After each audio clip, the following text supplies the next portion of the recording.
प्रीति शर्मा और हमारा YouTube channel Sanskrit ज्वाला, जिसमें आज मैं प्रक्षेपण को सीटेट के लिए लेके आई हूँ, जो जुलाई में होने वाला है। तो ये मेरे खुद के बनाए हुए नोट्स हैं और मैंने भी सफलता पाई थी, इसीलिए मैं भी आपको शेयर कर रही हूँ ये नोट्स। अब देखिए, प्रक्षेपण टॉपिक से भी एक क्वेश्चन पूछा जाता है सीटेट में। प्रक्षेपण का अर्थ है देखकर सीखना, ऑब्जर्वेशन। अब समाजीकरण क्या होता है? समाज धनकरण, समाज के नियमों को अपना लेना। इसके 4 चरण होते हैं। नंबर 1 देखना, किसी कार्य को देखना, स्मृति में लाना। नंबर 2 स्मृति में लाना, फिर उसे याद करना। नंबर 3 क्रिया करना, फिर उसे करके देखना। नंबर 4 मूल्यांकन या पुनर्वलन, इसके बाद उस कार्यों का मूल्यांकन दूसरों के द्वारा होना। अब इससे आगे हम स्किनर का सक्रिय अनुबंधन का सिद्धांत पढ़ेंगे।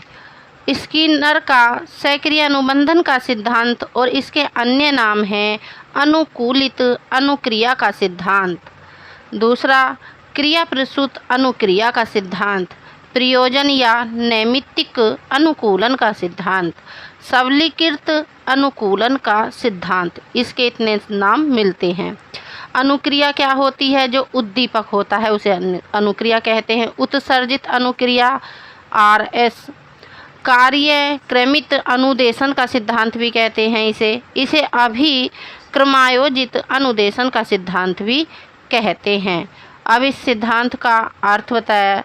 कोई भी अनुक्रिया दोबारा होगी या नहीं, पिछली बार अनुक्रिया करने के बाद के सुखदायक या दुखदायक परिणाम पर निर्भर करेगा।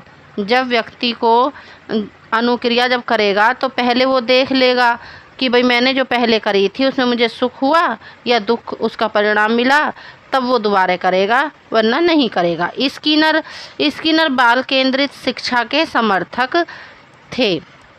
इन्होंने कहा अनुक्रिया पहले आती है तथा उद्दीपक बाद में आता है। उद्दीपक है आदमी का काम, जो आदमी काम करता है, और अनुक्रिया है काम करना। पहले उद्दीपक आता है, वो सोचता है, विचार करता है, तब वो अनुक्रिया करता है, तब उसे शुरू करता है। और उसकी जो तनख्वाह होती है, उसे जो मिलता है पैसा, तो उसकी वो सुखदायक परिणाम होती है। स्किनर के प्रयोग, स्किनर ने चूहों पर प्रयोग किया, जिसको स्किनर बॉक्स कहते हैं। जो बॉक्स था जिसमें चूहों को रखा था, तो उसे स्किनर बॉक्स कहते हैं। दूसरा करा उसने कबूतरों पर, उसे कबूतर पेटी का, बॉक्स का नाम है कबूतर पेटी का। अब पुनर्बलन शब्द को दिया स्किनर ने।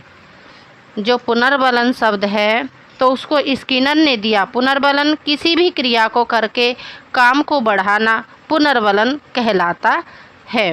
पुनर्बलन 2 प्रकार का होता है, धनात्मक और ऋणात्मक। पुनर्बलन 4 तरह से दिया जा सकता है। नंबर 1 निश्चित अनुपात में 4 क्रिया के बाद में ही देना। जब हमने ये 4 टॉपिक या 4 हमने क्रियाएं कर ली हैं, उसके बाद हमने उन्हें किसी अनुपात में पुनर्बलन दे दिया। फिर निश्चित अंतराल पर, ये नहीं कि रोज रोज दिया है, आज दे दिया तो 2 सप्ताह बाद मिलना चाहिए या 1 सप्ताह बाद मिलना चाहिए। उसके बाद 100% हर बार। चौथा है आंशिक अनुसूची, कभी दिया और कभी नहीं दिया। पुनर्बलन के द्वारा स्किनर ने सिखाया था। अब आगे हमारा आया लेव-वाइगोत्स्की के सिद्धांत। यहाँ से भी प्रश्न आता है सीटेट में। लेव-वाइगोत्स्की के सिद्धांत सामाजिक सांस्कृतिक विकास का सिद्धांत, सामाजिक संरचना का सिद्धांत। इसके अन्य नाम हैं ये ज़्यादा ज्ञानी दूसरा, MKO, नज़दीकी या संभावित विकास का क्षेत्र, JPD, जेड को कहते हैं जॉन ऑल पीक से प्रोग्रामिंग या प्रोसेसिंग, डी से डेवलपमेंट, स्प्लेडिंग। समीपस्थता का सिद्धांत भी कहते हैं इसे। इसका पासवर्ड है सामाजिक अंतः क्रिया। ये रूस के निवासी थे, जो लेव वाइगोत्स्की हैं, ये रूस के निवासी थे। इन्होंने कहा, बच्चे अपने समवयस्कों हम उम्र के साथ अंतः क्रिया करके सीखते हैं। विकास सामाजिक अंतः क्रिया का परिणाम है। भाषा विचार से पहले आती है। बच्चा संस्कृति तथा समाज से सीखता है। लेव वाइगोत्स्की समाज, संस्कृति, भाषा तथा शिक्षा पर जोर देता है। सामाजिक अंतःक्रिया की देन है। बच्चों का खुद से बातें करना, अपने कार्य को दिशा देना होता है। तो आज के लिए इतना ही। आज हमने लेव वाइगोत्स्की का सिद्धांत पढ़ा और पुनर्वलन जो शब्द दिया था स्किनर ने उसे पढ़ा। फिर स्किनर का सक्रिय अनुबंधन का सिद्धांत पढ़ा, जिसके अंतर्गत पुनर्वलन शब्द दिया था स्किनर ने, पुनर्वलन पढ़ा और पुनर्वलन 4 प्रकार का पढ़ा। फिर क्षेपण, सामाजिकरण पढ़ा। आज के लिए है इतना ही। नमः संस्कृताय। सभी हमारे चैनल को लाइक करें, सब्सक्राइब करें और शेयर करें।